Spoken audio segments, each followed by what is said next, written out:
morning. Good morning. I hope you are going to be nice and relaxed. Let's have a lovely morning session.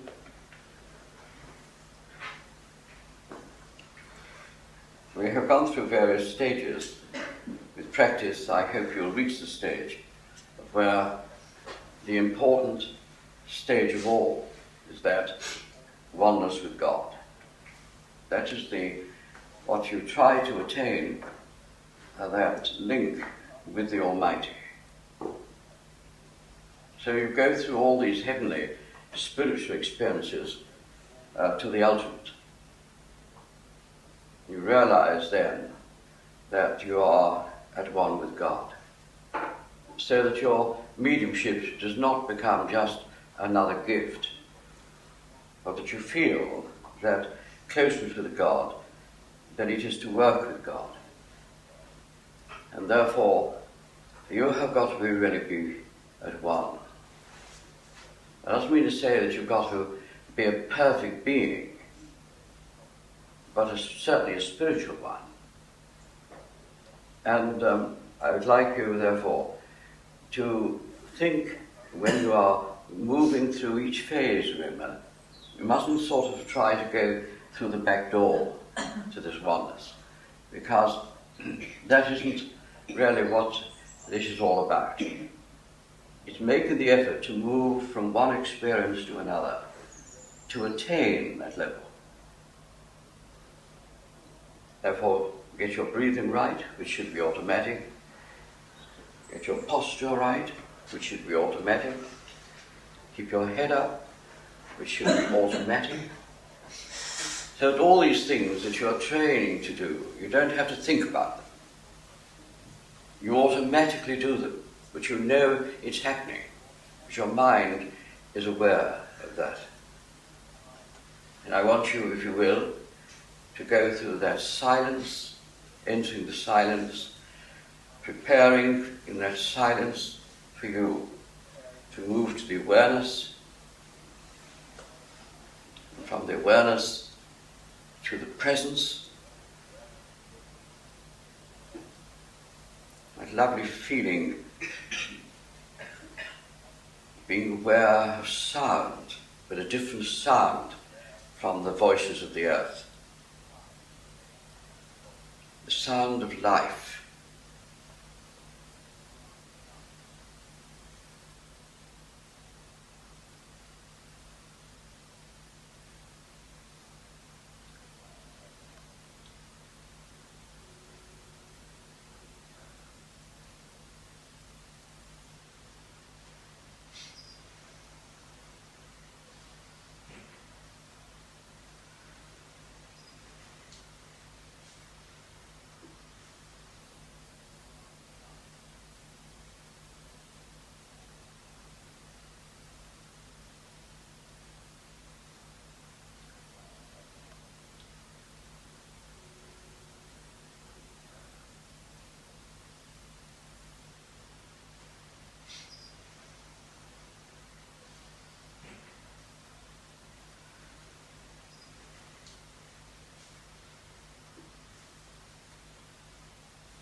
you, you'll feel that you've only just started, and you wonder perhaps why I've asked you to come back after only a short period, but you have been sitting for just over 15 minutes.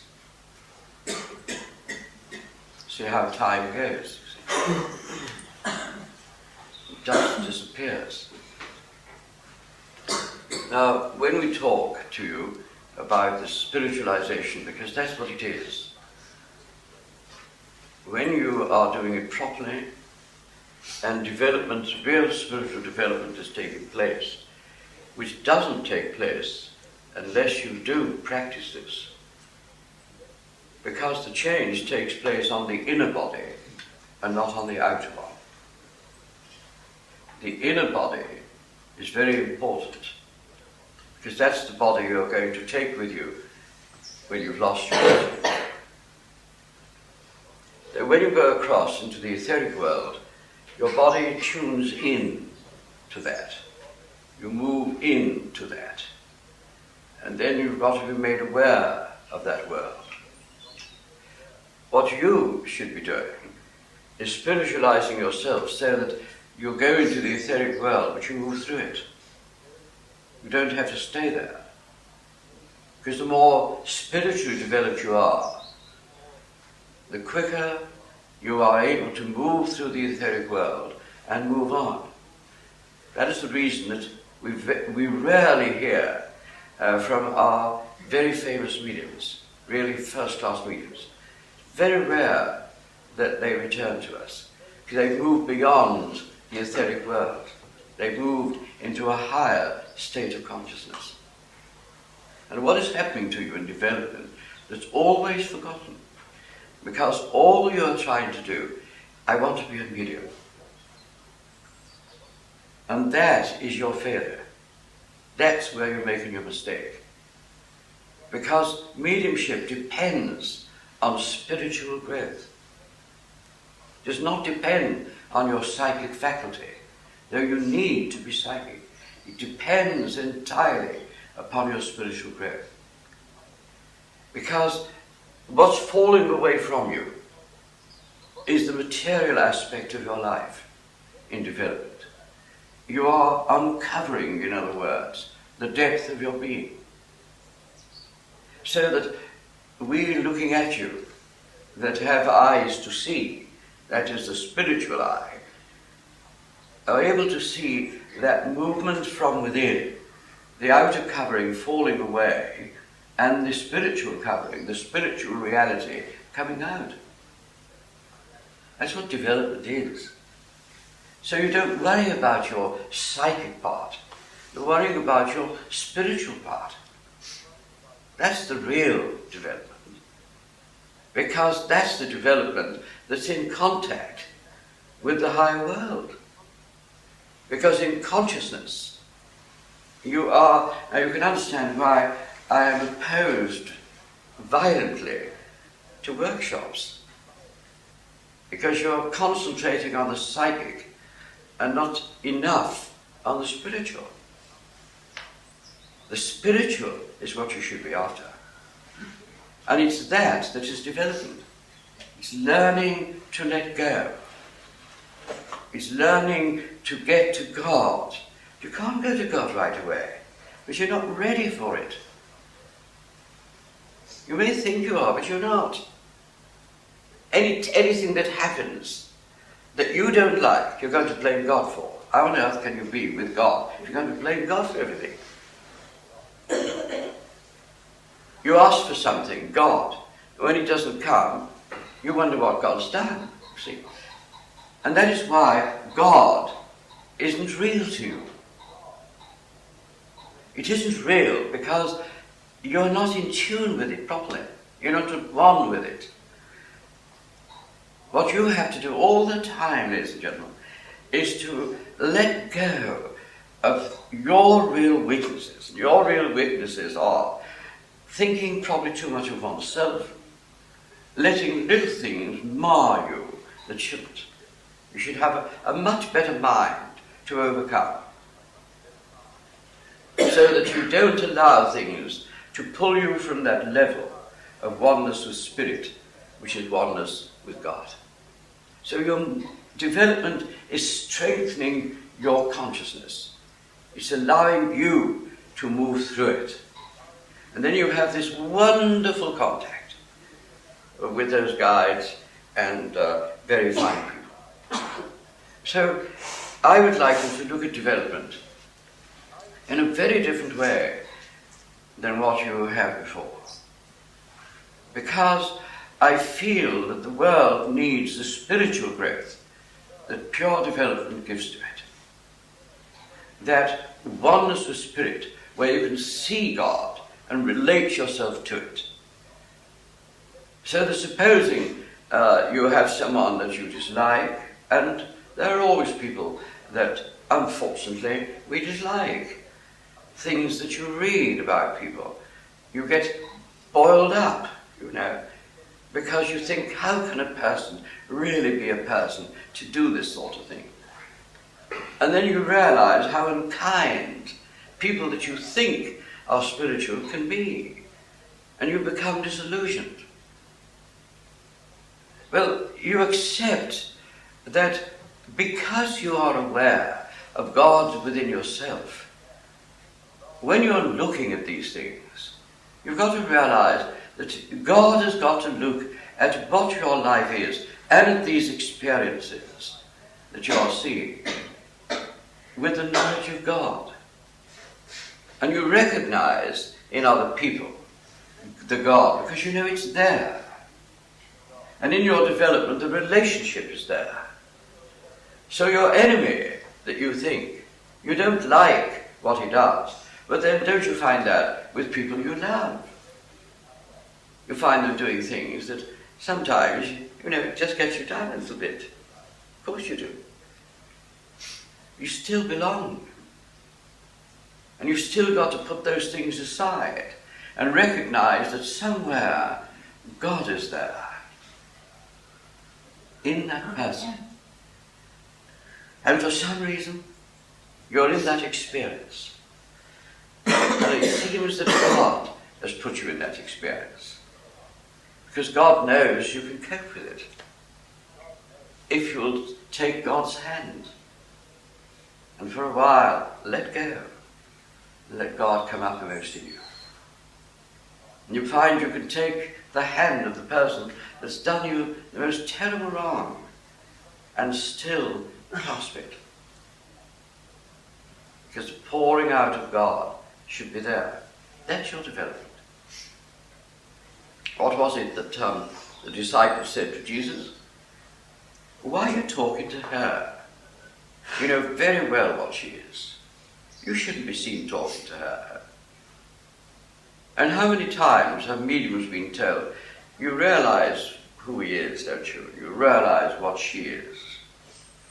And what was it that Jesus replied? I think they need me most. I thought that was a wonderful answer. And don't go to the tax man. We all dislike tax men. You see here, the collector of taxes. Do you remember that story?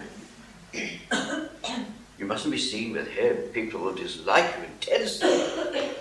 And have you noticed that if you go to people and talk to them, someone says, so you're talking to so-and-so?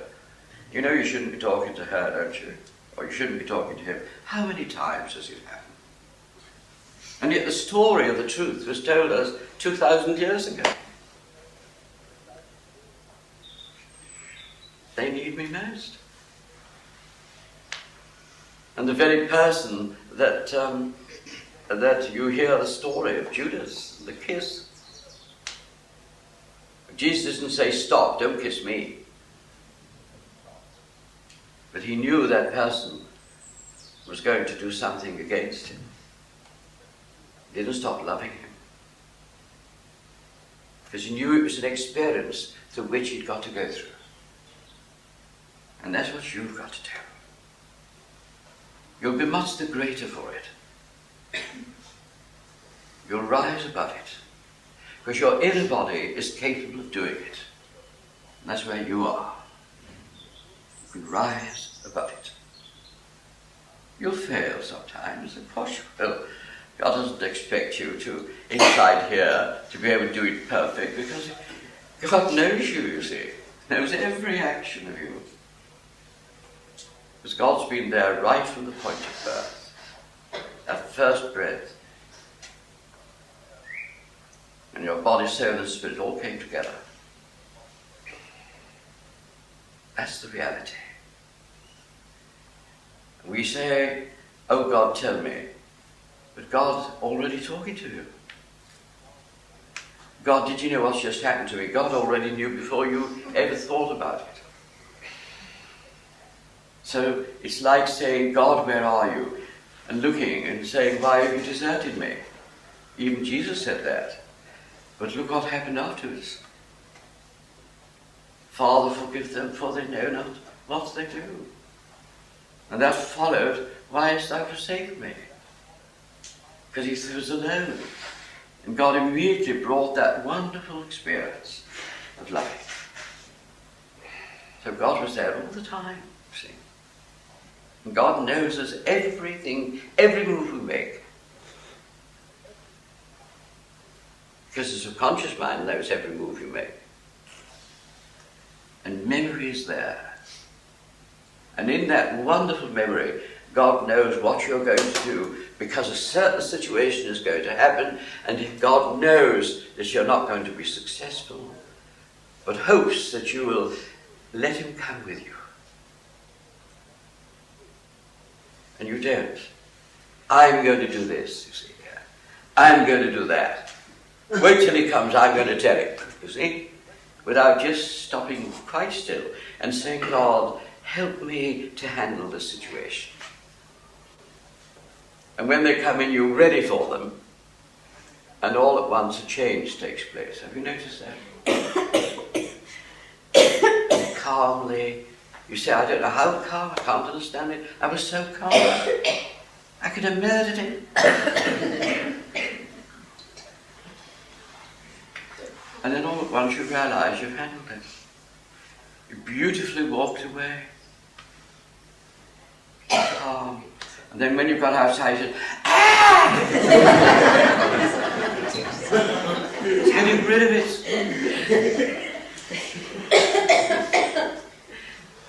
So, ladies and gentlemen, I want you to think of what I've said. If it doesn't make sense to you, don't worry.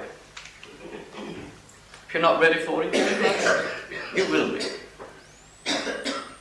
Because it's the only way. It's that true way of starting at the bottom and rising. Start with yourself and shake yourself out. And at the end of it, I'm the better person for it. And when you sit on your own, follow what I have told you. Don't start linking with the spirit world. That's where people go wrong. That's why they can't stop. Get to God. And be that God influence through you. Once you do that, you'll be fine. That's it. It's your last session. I hope you've learned something, Joy.